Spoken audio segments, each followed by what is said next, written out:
Green. That happens in January. Green made the surprise announcement online Friday night during this very show. It's unclear what she'll do next after 5 years in office. She started as one of the president's staunchest supporters and will leave Congress branded as a traitor by him after their very public falling out. Jeff Seleny went to her district in Northwest Georgia to see how voters are reacting. We wanted Marjorie to be Marjorie. We appreciate her. She doesn't blend into the curtains like other people do up in Washington. Like so many others here in Georgia, David Goldenshoe was talking about Marjorie Taylor Greene and the bombshell announcement she will resign from Congress in January. But unlike most who only talk about her, he knows her well. And after finishing his weekly radio show today, he said three things above all explain why she's leaving. She may be very, very, very conservative. At the same time, she wants to see things get done. The second factor, I think, was the Charlie Kirk assassination. That had a profound impact on her.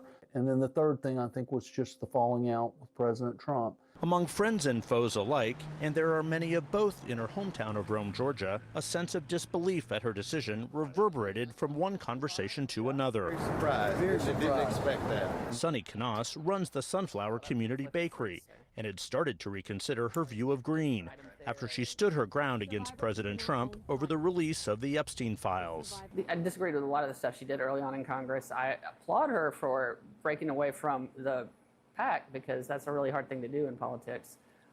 There's just a handful of people that are brave enough to do that, so I've got to hand her that. Like breaking away from Trump, you mean? Right. Breaking away from Trump and just standing up. The 14th congressional district, stretching from Atlanta's suburbs to the Appalachian foothills and Tennessee state line, has long been Trump country, and the Congresswoman has long led the loyalty parade. Come on up, Marjorie. Come on. Thank you, Mr. President. All that a distant memory after she criticized the president and he turned on her. Marjorie Taylor Greene.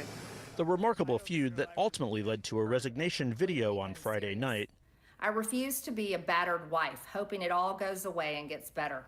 was still fresh on the minds of many people here today, including these two Green supporters out for a morning walk.